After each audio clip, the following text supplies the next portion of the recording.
Assalamualaikum warahmatullahi wabarakatuh. Sahabat muslim pecinta Al-Quran yang dirahmati Allah Subhanahu wa taala. Jumpa lagi kita dalam membaca dan mempelajari Al-Quran. Kali ini kita akan belajar surah Quraisy, terdiri dari 4 ayat. Sebagaimana yang lalu kita akan baca 3 kali dalam satu ayat. Kemudian kita perhatikan beberapa bacaan penting dalam surah ini. Kita akan baca dengan nada nahwan. Bismillahirrahmanirrahim. Li'ilafi Quraisy. Li'ilafi Quraisy. Li'ilafi Quraisy. إيلافهم رحلة الشتاء والصيف إيلافهم رحلة الشتاء والصيف إيلافهم رحلة الشتاء والصيف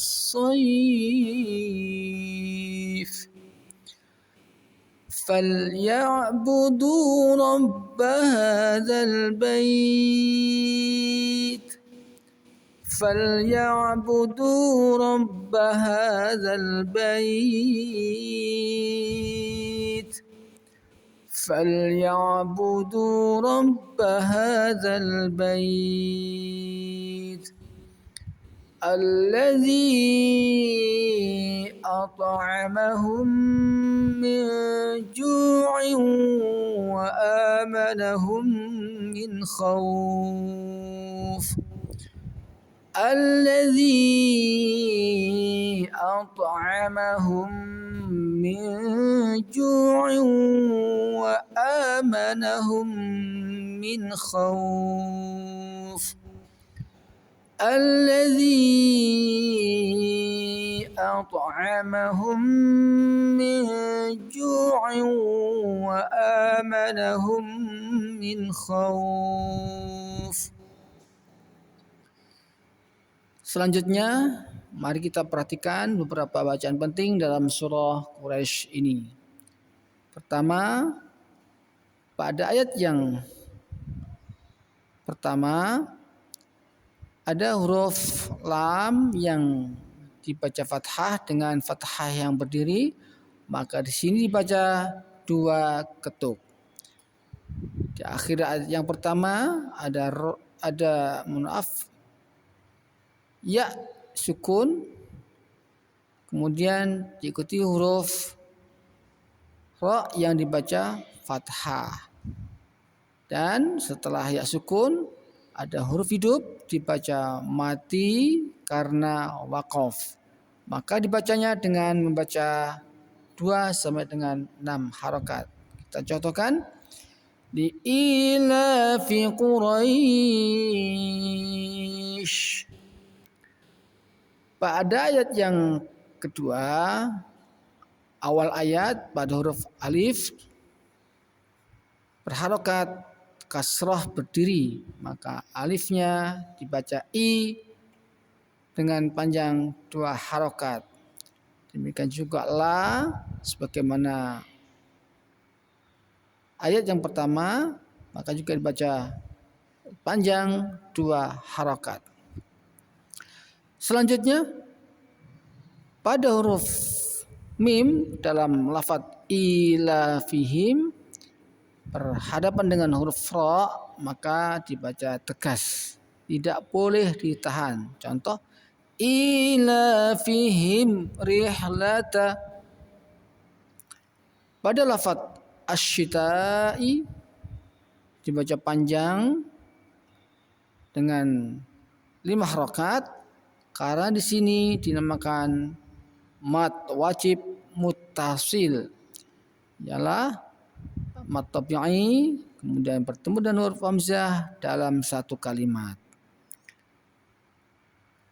Pada akhir ayat yang Kedua, ada bacaan wassaif, maka juga dibaca panjang sebagaimana akhir ayat pertama.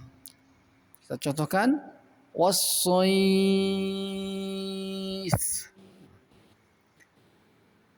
Kemudian pada ayat yang ketiga, awal ayat ada lam yang disukun dan kemudian ada huruf yang dibaca fathah, maka juga dibaca satu ketuk saja. Contoh fal ya'budu, tidak boleh fal ya'budu, tapi fal ya'budu. Lalu di akhir ayat yang ketiga ada lafaz al-baiti, maka hukumnya membaca panjang sebagaimana ayat yang pertama, akhir ayat pertama dan akhir ayat yang kedua. Contoh Rabb hadzal bait, yaitu dengan mematikan huruf ta.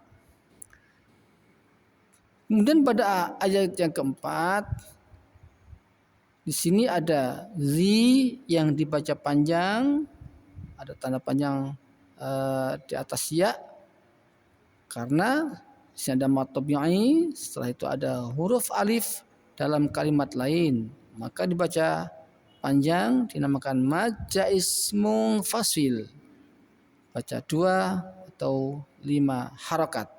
Kita contohkan allazi at'amahum.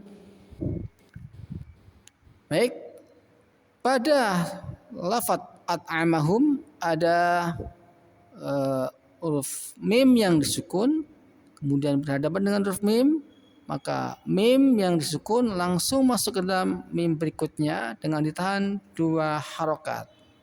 Contoh at'amahum min ju'in wa amanahum min khauf.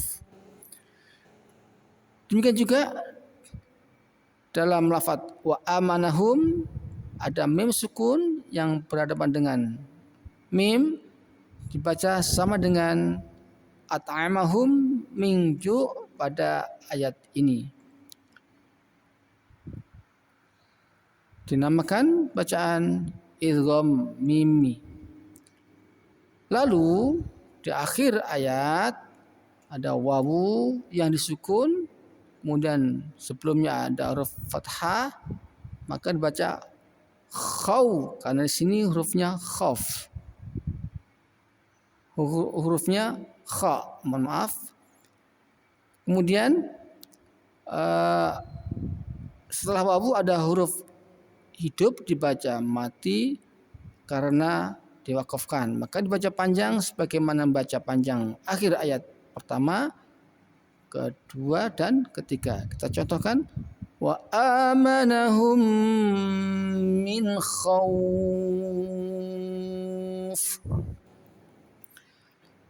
Baik, terkait dengan tanda wakaf, kita bisa mengikuti tanda wakaf yang ada pada Al-Quran yang kita baca. Misalnya kita membaca dengan mewasalkan ayat yang ketiga dengan yang keempat, karena di sini ada tanda lam yang maksudnya adalah mamnu. Di sini bukan tempat berhenti, tetapi boleh berhenti karena di sini maknanya sudah sempurna.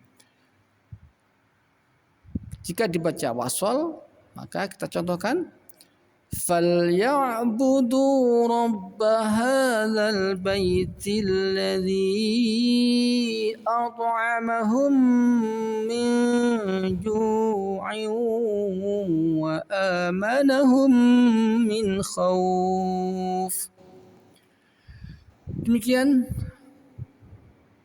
kita baca surah Quraisy ini, semoga bermanfaat, dan jika ada kesalahan mohon bisa dikoreksi, bisa dicat di kolom komentar, dan semoga bisa menjadi amal jariah kita bersama. Amin ya Allah ya Rabbal alamin. Rabbana zidna uluman nafi'an warzuqna fahman. Assalamualaikum warahmatullahi wabarakatuh.